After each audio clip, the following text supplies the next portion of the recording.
Good morning students, कैसे हैं भाई? चलिए सब ठीक ही होंगे। स्टूडेंट्स, हमने लास्ट टॉपिक किया था पोटेंशियोमीटर की वर्किंग प्रिंसिपल और कंस्ट्रक्शन। इस वीडियो में हम पोटेंशियोमीटर की एप्लीकेशंस करेंगे। तो टॉपिक का नाम है एप्लीकेशंस ऑफ पोटेंशियोमीटर। सीबीएसई में काफी इंपॉर्टेंट टॉपिक है। मैंने आपको वहां भी बताया था लास्ट वीडियो में, इस पे क्वेश्चन आने का सर्टेन चांस है, श्योर चांस है। या तो डेरिवेशन आ सकती है या क्या आ सकता है, न्यूमेरिकल। डेरिवेशन इस साल के लिए कुछ क्वालिटेटिव आइडिया दे दिया, एप्लीकेशंस की डेरिवेशंस नहीं आएंगी, तो क्या आएगा, न्यूमेरिकल आएगा। उसके लिए बट डेरिवेशन समझनी तो पड़ेगी आपको, टॉपिक तो पूरा ही। तो हम टॉपिक करते हैं। तो टॉपिक का नाम है एप्लीकेशंस ऑफ पोटेंशियोमीटर। तो पोटेंशियोमीटर 3 जगह अप्लाई होता है। जब मैंने आपको पोटेंशियोमीटर का, जिस भी स्टूडेंट ने पोटेंशियोमीटर की वर्किंग प्रिंसिपल और कंस्ट्रक्शन की वीडियो ना देखी हो, तो मैं डिस्क्रिप्शन में उनका लिंक शेयर कर रहा हूं, आप वो लिंक यूज करके आप देख सकते हैं। तो स्टूडेंट्स, उस फर्स्ट वीडियो में पोटेंशियोमीटर की में मैंने आपको बताया था पोटेंशियोमीटर क्या क्या काम कर सकता है। वो एक सेल का पोटेंशियल डिफरेंस मेजर कर सकता है, उसका ईएमएफ मेजर कर सकता है और इंटरनल रेजिस्टेंस मेजर कर सकता है। तो एक तरीके से कितनी एप्लीकेशन हो गए, 3। तो फर्स्ट एप्लीकेशन क्या है, to determine potential difference of a cell. एक सेल का क्या डिफरेंस पता करना, पोटेंशियल डिफरेंस पता करना। सेकंड, दो सेल हैं उनका ईएमएफ कंपेयर करना, to compare EMF of two cells. कुछ बच्चे कहेंगे सर पहले सेल का ईएमएफ पता करना तो सिखा दो, डायरेक्ट कंपेयर करना सिखा रहे हो। तो ये मैं टॉपिक हेडिंग उस हेडिंग में लिख रहा हूं जो सीबीएसई ने लिख रखा है। ईएमएफ कंपेयर करना मैं इसी वीडियो में सिखा दूंगा, इसी एप्लीकेशन के साथ, जहां पोटेंशियल डिफरेंस मेजर करेंगे वहीं पे मैं क्या मेजर करना बता दूंगा आपको, ईएमएफ। अगली वीडियो में हम ईएमएफ कंपेयर करना सीखेंगे दो सेल्स का। तो थर्ड हमारी एप्लीकेशन है, वो है एक सेल का इंटरनल रेजिस्टेंस डिटरमाइन करना, to determine internal resistance of a cell. Internal resistance of a cell. तो टोटल 3 एप्लीकेशन है, इस पे 3 वीडियो बनेगी। इस वीडियो में हम फर्स्ट एप्लीकेशन करेंगे, नेक्स्ट में सेकंड, उससे नेक्स्ट में थर्ड। तो फर्स्ट एप्लीकेशन के साथ हम यहां स्टार्ट करते हैं। To determine potential difference of a cell. एक सेल का पोटेंशियल डिफरेंस मेजर करना है। तो आप पहले तो डायग्राम ड्रॉ कर लीजिए, किसका, पोटेंशियोमीटर का। तो कंस्ट्रक्शन में ए और बी के बीच में एक वायर थी 4 to 5 मीटर लॉन्ग। तो पूरी वायर बनाने की जरूरत नहीं है। ए ले लीजिए और क्या ले लीजिए, बी। ए और क्या ले लीजिए, बी।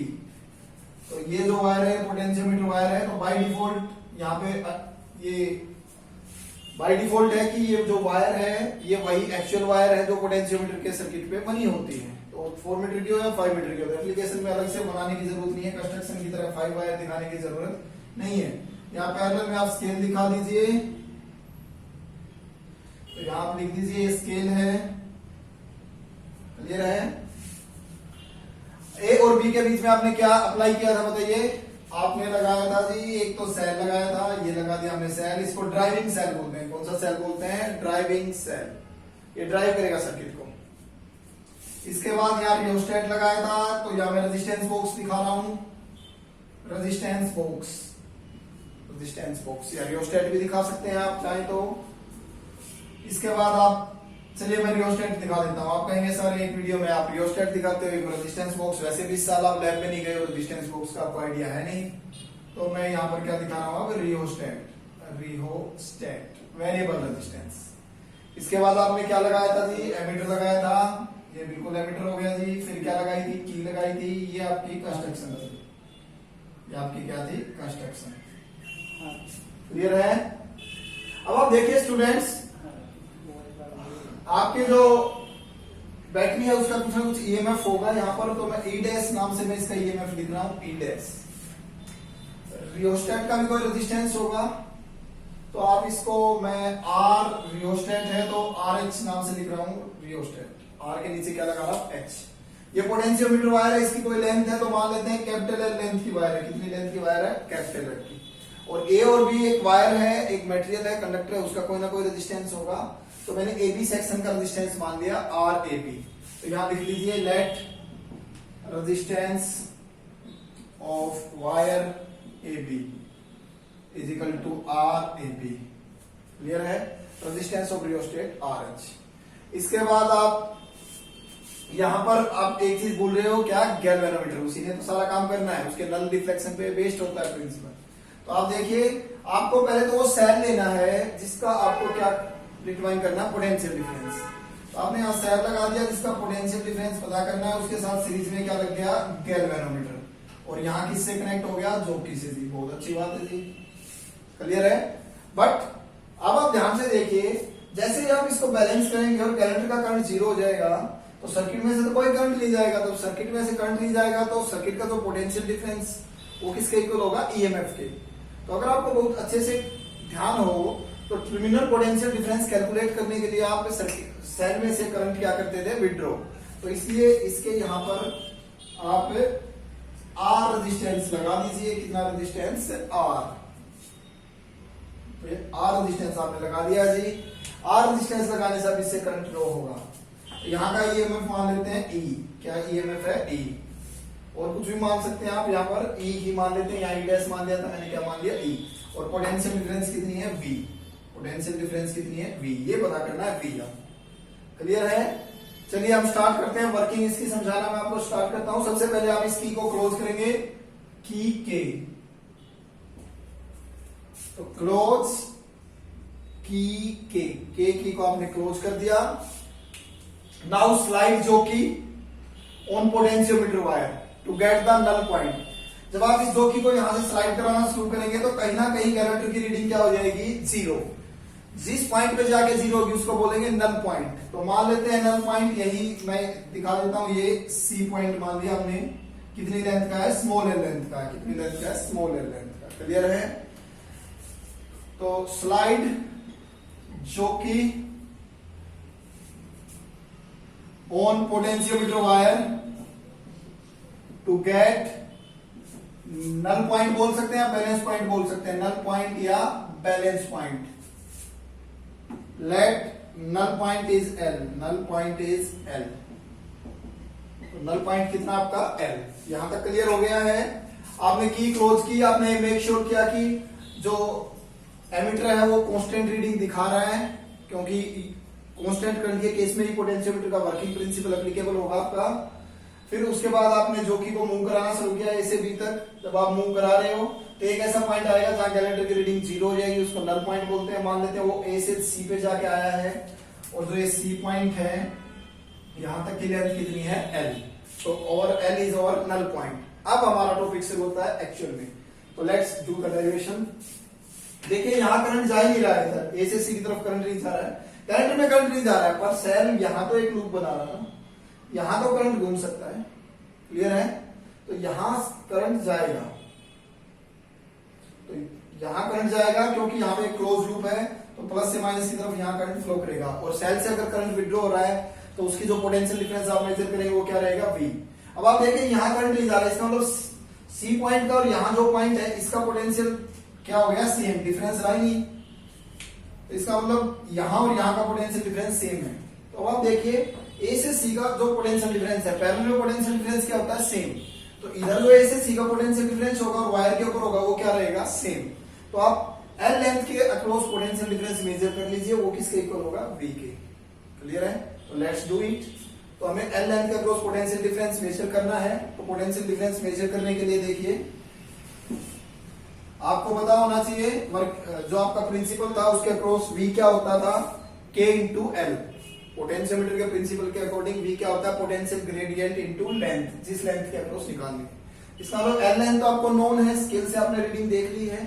आपको क्या पता करना है, पोटेंशियल ग्रेडियंट। तो वहां तक कैसे पहुंचेंगे वो स्टार्ट करते हैं। मतलब यहां करंट नहीं जा रहा है ए से सी की तरफ, तो उस टाइम पे सारा का सारा करंट सर्किट में ये आई करंट यहां फ्लो करेगा जी, यहां पर। तो कितना करंट मान लिया आपने, आई। तो आई करंट की वैल्यू क्या होगी, तो current is equal to EMF divided by total resistance. तो रियोस्टेट का रेजिस्टेंस क्या है, आरएच। उसके साथ सीरीज में देखिए यहां सर्किट ये बन रहा है, वहां तो करंट ही नहीं जा रहा। सर्किट में पोटेंशियोमीटर वायर है, बस इनका वायर नेग्लिजिबल मानते हैं हम, इनका रेजिस्टेंस। तो रियोस्टेट का रेजिस्टेंस आरएच और एबी वायर का रेजिस्टेंस एबी। दोनों किस में हो गए, सीरीज में या पैरेलल में, सीरीज में। आप देख पा रहे हैं ये सारा सर्किट एक ही है। तो यहाँ पे ये जो एबी वायर का रेजिस्टेंस है और आरएच रेजिस्टेंस है, दोनों किस में है, सीरीज में। तो total EMF E dash by total resistance R H plus R A B, इसको इक्वेशन 1 बोल सकते हैं आप, जरूरत पड़ेगी हमें करंट की। अब बताइए एबी के अक्रॉस पोटेंशियल डिफरेंस क्या होगा, पोटेंशियल डिफरेंस अक्रॉस एबी,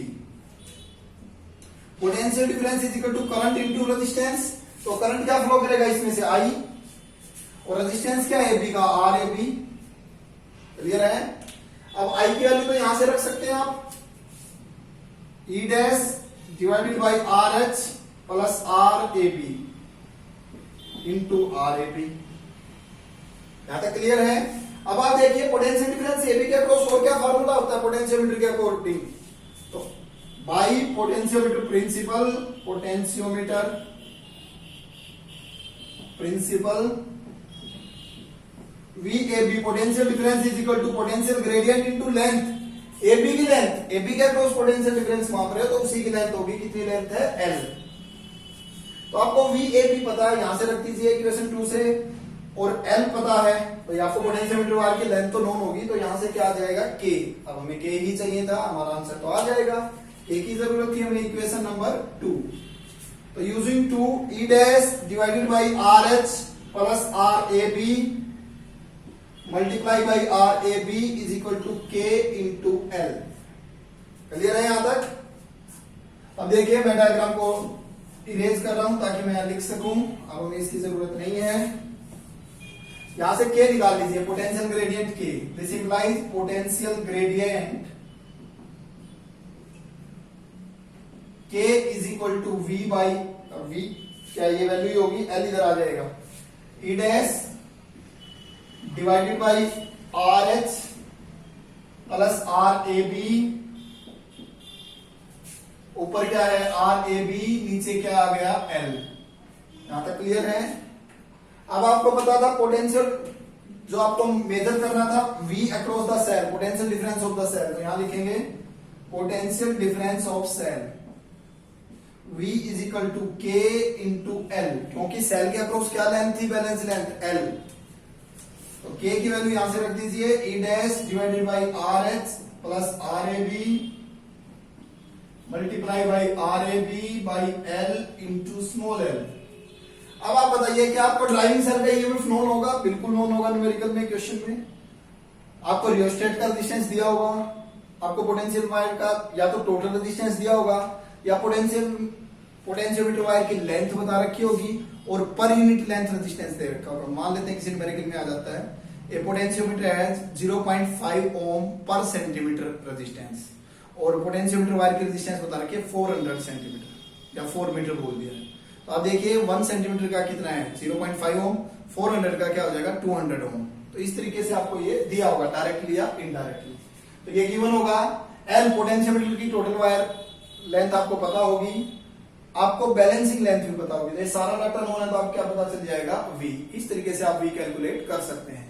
मेरे कुछ स्टूडेंट्स होंगे उनको एक डाउट रहेगा कि जो आपने एक्सटर्नल सर्किट में देखे जहां पे आप ये सेल था, ये A के बाद यहां पर जो सेल था, यहां से कैलेंडर गया हुआ था, तो यहां पे ये हमने R लगाया था रेजिस्टेंस, कहीं कहेंगे सर इस R का क्या रोल रहा है, ये तो आंसर में आया नहीं, तो क्या मैं R कुछ भी दे तो आंसर सेम आएगा, नहीं, अब R चेंज करेंगे तो यहाँ पोटेंशियल डिफरेंस चेंज होगा, पोटेंशियल डिफरेंस चेंज होगा तो उस केस में ये स्मॉल l चेंज हो जाएगा, बैलेंस पॉइंट चेंज हो जाएगा कोरस्पॉन्डिंगली, क्लियर है।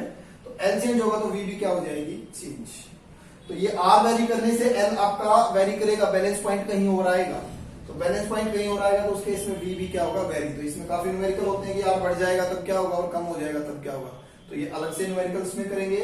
तो उम्मीद है ये टॉपिक समझ आ गया होगा कि एक सेल का पोटेंशियोमीटर का यूज करके पोटेंशियल डिफरेंस कैसे मेजर करते हैं। एक बात और मैंने आपको प्रॉमिस किया था, मैं इसी में आपको ईएमएफ निकालना भी सिखाऊंगा, तो आप ध्यान से देखिए, अगर इस सेल के साथ ये वाला रेजिस्टेंस अगर आप ना कनेक्ट करें, तो इस बार अगर ये रेजिस्टेंस कनेक्ट नहीं है तो जब बैलेंस पॉइंट आया तो उस टाइम पे कैलेंडर के थ्रू करंट क्या है 0, इसका मतलब सेल से जो ड्रॉन करंट है वो क्या है 0, कोई करंट नहीं जा रहा सेल से, करंट जा ही नहीं रहा, डैश मान लीजिए जा ही नहीं रहा, तो इसका मतलब सेल की पोटेंशियल डिफरेंस किसके इक्वल होगी E के, तो V की जगह यहाँ क्या नाम पड़ जाएगा E हो जाएगा, क्लियर है।